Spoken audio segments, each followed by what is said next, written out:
corriger sur notre travail sur la seigneurie de Loches avec cette question: quelle vie ont les paysans de Loches? On essaye d'imaginer que nous sommes les paysans de Loches autour de cette seigneurie qu'on a déjà étudiée. Alors voilà la seigneurie sur laquelle vous aviez des éléments à rajouter. Donc si on les reprend un par un, vous avez le donjon, un château d'origine ici, qu'on appelle aussi une motte féodale.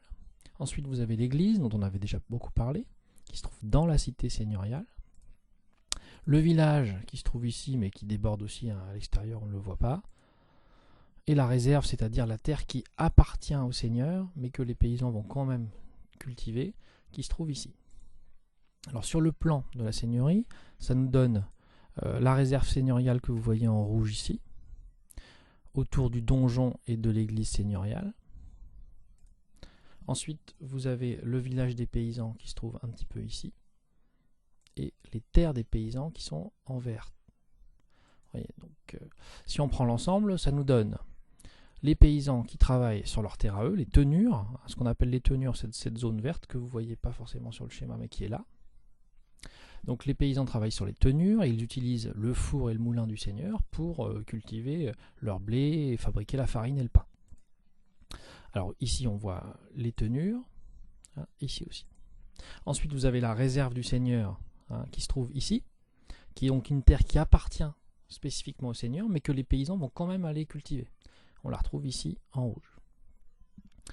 Et cette réserve du seigneur, qui est aussi constituée de forêt, lui sert pour son usage personnel, pour nourrir le château.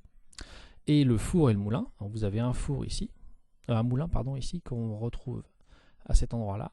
Il y en a un autre ici. Bon, ce four et ce moulin ont été fabriqués par le seigneur et donc sont utilisés par les paysans en échange bien sûr d'impôts. Alors, on sait que les paysans payent beaucoup d'impôts. Ils payent un loyer sur leurs terres, qu'on appelle le cens, et ils payent pour l'utilisation des fours et des moulins les banalités. On voit sur cette enluminure des paysans travailler sous l'autorité d'un employé du seigneur. Alors, vous aviez un calendrier qui nous raconte un peu la vie des paysans. Qu'est-ce qu'on y voit? On voit que chaque case indique un mois, janvier jusqu'à décembre. Que la moisson se passe en juin, juillet et août, que les paysans vont tuer le cochon pour Noël, et puis que le seigneur, lui, il a sa case à lui en mai, où on voit qu'il chasse. Je vous ai noté, ah oui, j'ai oublié le vigne pour la messe, ici, avec les foulons qui foulent le raisin. Ce que j'ai noté dans votre petit corrigé, c'est que vous avez les 12 cases qui représentent les 12 mois de l'année, et qu'on a l'impression que les paysans, ils travaillent toute l'année ils s'occupent de leur terre ou de celle du seigneur. Et que du coup, on peut imaginer de quoi est fait leur alimentation. Le blé, le raisin et un peu de viande aussi. Et le seigneur, lui, ne travaille pas. Alors sur l'alimentation, quelques éléments que je peux vous donner. On sait que les paysans se nourrissent surtout de pain et de bouillie fait avec les céréales. On voit ici une enluminure qui la montre. On voit une dame en train de couper du pain. Sans doute aussi une bouillie autour. Le raisin, bien sûr. Qui sert à faire le vin pour la vigne, le vin pour la messe. Par contre, vous noterez qu'il y a des tas d'aliments qui n'existent pas encore au Moyen-Âge. La tomate et la pomme de terre qui viennent d'Amérique. Donc, pas de frites, pas de ketchup au Moyen-Âge. Et très peu de viande. C'est réservé aux grandes fêtes, comme Noël ou Pâques.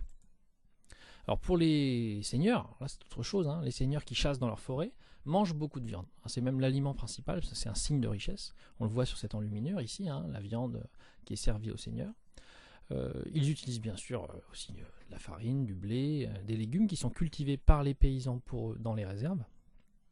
Alors à noter aussi que chez les nobles, on considère que la bonne nourriture, c'est la nourriture qui vient du ciel. Donc les oiseaux, les fruits dans les arbres, parce que c'est plus proche de Dieu.